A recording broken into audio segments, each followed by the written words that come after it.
அனைவருக்கும் வணக்கங்க. போன வீடியோவில் நெல்லிக்காய் சட்னி பண்ணியிருந்தோம். அதை பார்க்காதவங்க பாருங்கள். இன்றைக்கி வீடியோவில் என்ன பண்ண போகிறோன்னா, பாரம்பரியமான காட்டு யானை அரிசியில் கொலக்கட்டை பண்ண போகிறோம். அந்த அரிசியை கடையிலேருந்து வாங்கி 4-5 தடவை கழுவிட்டு நல்லா 4 மணி நேரம் ஊற வச்சுருங்க. ஊற வச்சுட்டு ஃபேன் காற்றுலேயே 2 நாள் காய வைக்கணும். வெயிலில் காய வைக்கக்கூடாது. ஃபேன் காற்றுலேயே நல்லா கடகடன்னு காயணும். காஞ்ச பிறகு மிஷினில் கொடுத்து நைஸாக வேணுனாலும் அரைச்சி கொடுப்பாங்க, புட்டுக்கு வேணுனாலும் அரைச்சி கொடுப்பாங்க. அரைச்சிட்டு வந்துட்டு நல்லா வறுத்துட்டு ஆற வச்சு டப்பாவில் வச்சுட்டா 1 மாதம் இல்லை 2 மாதம் கூட ஒன்றுமே ஆகாது. ஆனால் ஊற வைக்கணும். ஊற வைக்கும்போது தான் அந்த ஒரு சாஃப்ட் தன்மை அந்த அரிசியில் கிடைக்கும். நீங்கள் கொலக்கட்டையோ புட்டோ பண்ணால் டேஸ்ட்டும் நல்லாயிருக்கும். நல்லா ஊற வச்சுட்டு ஃபேன் காற்றுல காய வச்சுட்டு அரைச்சிட்டு வந்து மாவை நல்லா வறுத்து ஆற வச்சு எடுத்து வச்சிட்டிங்கன்னா நீங்கள் என்ன வேணால் பண்ணலாம். இது 200 கிராம் எடுத்து வச்சுருக்கிறேன். அந்த மாதிரி வறுத்து அரைச்சி வச்சது தான். 150 கிராம் வெல்லம், ஒரு அரை மூடி தேங்காய், ஒரு 3 ஸ்பூன் நெய், 2 ஏலக்காய் நல்லா சக்கரை போட்டு பொடி பண்ணி வச்சுருக்கேன். இப்போ இதை போட்டுட்டு தண்ணி ஒரு 100 ml போட்டு மண் இருந்ததுன்னா நம்ம காய்ச்சிட்டு வடிகட்டி எடுத்து வச்சுக்கலாம்.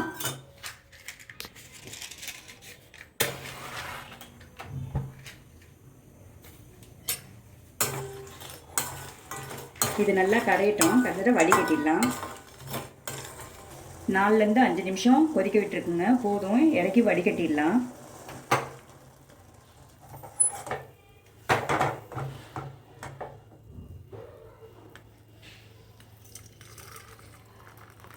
ஒன்று இருக்குது. எவ்வளோ இருக்கு பாருங்க வடிகட்டுறது. பனை வெல்லத்தில் செய்யலாங்க. பனை வெல்லம் இல்லை, அதனால தான் பாகு வெல்லத்தில் செய்கிறேன். தேங்காயை வறுத்து எடுத்துக்கலாங்க. நெய்யை அப்படியே ஊற்றிடலாம். ஒரு 3 ஸ்பூன் நெய் இருக்குது. அரை மூடி தேங்காய் பொடி பண்ணி வச்சுருக்கேன். அதை நல்லா வறுத்து எடுத்துடணும்.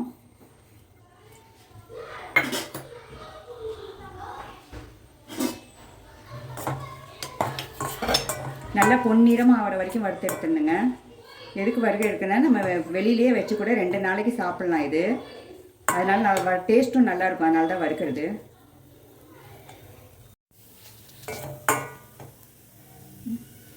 கரெக்டாக 5 நிமிஷம் சிம்மிலேயே வச்சு வறுத்துருக்குங்க. ஆஃப் பண்ணிடலாம்.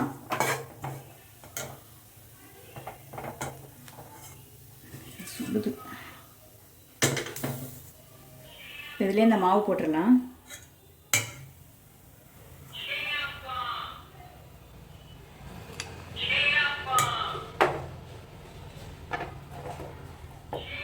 ஒரே ஒரு பிஞ்சு உப்பு டேஸ்ட்டுக்குங்க. இது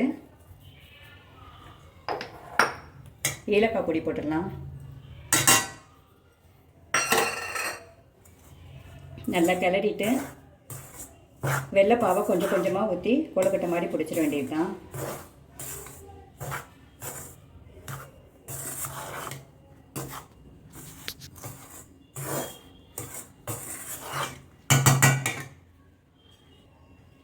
வெள்ளைப்பாவை கொஞ்சம் கொஞ்சமாக ஊற்றிக்கலாம்.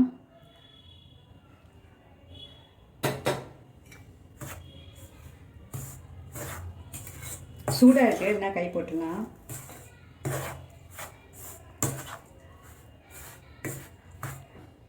இப்போ அடுத்து ஊற்றுறேன்.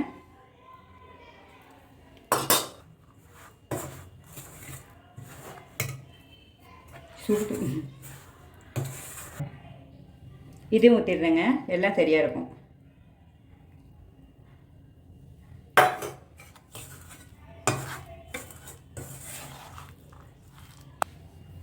பிசைஞ்சிட்டு கொலக்கட்டை மாதிரி பிடிச்சிட வேண்டியது தான். பாருங்க, பிசைஞ்சிட்டேன். சின்ன சின்னதாக பிடிச்சி வச்சிடலாம். நல்லா இந்த மாதிரி பிசைஞ்சிட்டுங்க கொலக்கட்டை மாதிரி பிடிச்சி வச்சிட வேண்டியது தான். சர்க்கரை நோய் இருக்கிறவங்க சாதமாவோ கஞ்சாவோ சாப்பிடலாம். ஆனால் பசங்க சாப்பிடாதுங்க. கஞ்சும் சாப்பிடாதுங்க, சாப்பாடும் சாப்பிடாதுங்க. சர்க்கரை நோயை கட்டுப்படுத்தும் காட்டு யானை அரிசி.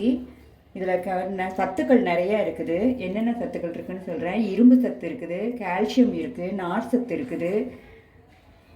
ரொம்ப உடம்புக்கு நல்லது. இதையெல்லாம் பிடிச்சி வச்சா அவிச்சு எடுத்துடலாங்க.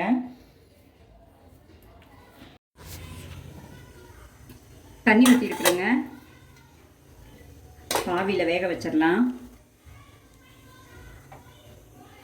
நல்லா வறுத்த மாவுனால ஒரு 20 நிமிஷம் வெந்துடும். 20-25 நிமிஷத்துலேயே வெந்துருங்க நல்லா.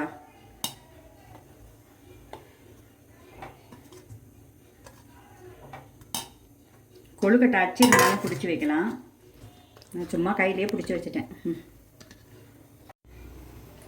எல்லாத்தையும் வச்சாச்சுங்க. மூடி வச்சிடலாம்.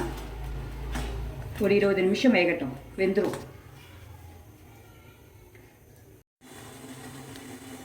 20 நிமிஷம் ஆயிடுச்சுங்க. வெந்துடுச்சு.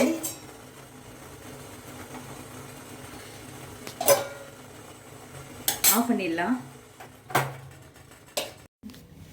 ரெடி ஆயிடுச்சுங்க கொழுக்கட்டை.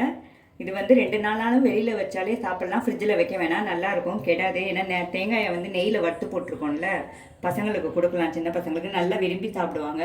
செஞ்சு பார்த்துட்டு எப்படி இருக்குன்னு கமெண்டில் சொல்லுங்கள். இது பிடிச்சிருந்தா லைக் பண்ணுங்கள், ஷேர் பண்ணுங்கள், கமெண்ட் பண்ணுங்கள். அனைவருக்கும் வணக்கம்.